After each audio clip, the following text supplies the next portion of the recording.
Hello all. ఈరోజు మనము freshers and experience క్యాండిడేట్స్కి ఎలాంటి డాక్యుమెంట్ రిక్వైర్మెంట్ ఉంటుంది, కంపెనీస్కి కంపెనీస్ ఎలాంటి డాక్యుమెంట్స్ మిమ్మల్ని అడుగుతారు, ఒకసారి ఆ లిస్ట్ మొత్తం చెక్ చేద్దాం. So first coming to the ఫ్రెషర్స్కి వచ్చేసరికి ఆ, వాళ్ళు ఎక్కువగా కంపెనీస్ అడిగేవి ఏంటి అని అంటే మీ ఎడ్యుకేషనల్ సర్టిఫికేట్స్ని ఎక్కువగా వాళ్ళు ఫోకస్ చేస్తారు. From 10th, inter and degree means that in BTech అండి. సో ఇక్కడ ఏంటి అని అంటే ఈ బీటెక్లో మీకు వచ్చేసి కొన్ని ఎంఎన్సీస్ కంపెనీస్ వచ్చేసేమో మీ ఇయర్ వైజ్గా 4 ఇయర్స్లో ఇయర్ వైజ్గా మీ సెమిస్టర్ మార్క్స్ కూడా ఫోకస్ చేస్తాయి, లైక్ టీసీఎస్ కానీ విప్రో కానీ. సో వాళ్ళకి ఫిల్టర్ చేయడానికి they will look for the each semester CMM marks కూడా వాళ్ళు చెక్ చేస్తారు. కొన్ని కంపెనీస్ అలా ఏమి ఉండవు, overall me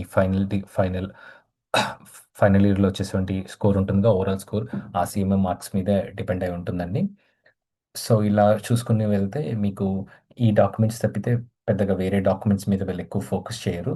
in case mostly the companies will ask for you the original certificates అడిగారు అంటే దట్ మీన్స్ వాళ్ళు ఏంటి అని అంటే మీ యొక్క టైం పీరియడ్ అంటే ఒక బాండ్ తీసుకుంటున్నట్టే ఆల్మోస్ట్. సో ఒక పీరియడ్ ఆఫ్ టైం ఉంటుందండి, మీకు బాండ్ అనేది తీసుకుంటారు, ఒరిజినల్ సర్టిఫికేట్ తీసుకుంటారు. So 1 year or 2 years. So before your joining to that company, please ఆ టర్మ్స్ అండ్ కండిషన్స్ అన్నీ చెక్ చేసుకొని మాత్రమే మీ బాండ్కి సైన్ చేయండి. They will ask for mostly 1 or 2 years మాత్రమే బాండ్ ఉంటుంది. సో అందులో మీ ఒరిజినల్ సర్టిఫికేట్ ప్రొవైడ్ చేయాల్సి ఉంటుంది.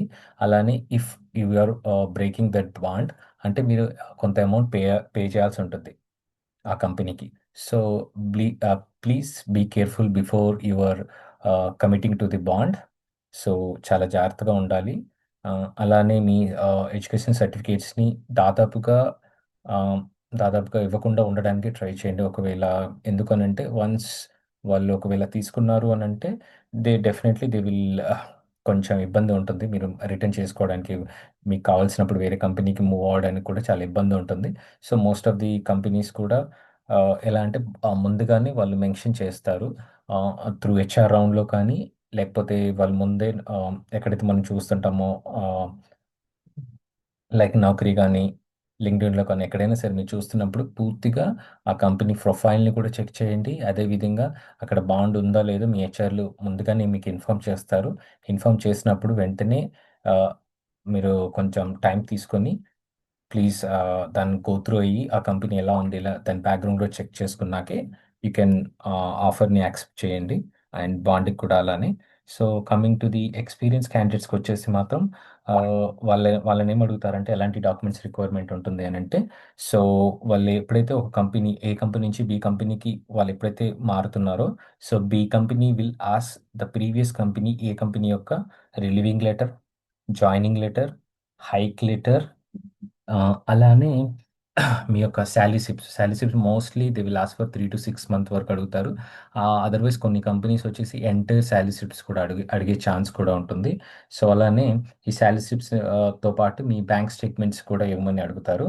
అలానే బ్యాంక్ స్టేట్‌మెంట్స్ కూడా అంతే అండి. 6 మంత్స్ వరకు అడగొచ్చు. ఐదర్ 1 ఇయర్ వరకు మీ ఒక బ్యాంక్ స్టేట్‌మెంట్స్ సాలరీ ఎక్కడైతే క్రెడిట్ అయిందో ఆ బ్యాంక్ స్టేట్‌మెంట్స్‌ని డెఫినిట్‌గా అడుగుతారు. అలానే మీకు ఫార్మ్ 16 కూడా మీరు ప్రొ ఇవ్వాల్సుంటుంది ఎట్ ది టైమ్ ఆఫ్ జాయినింగ్‌లో.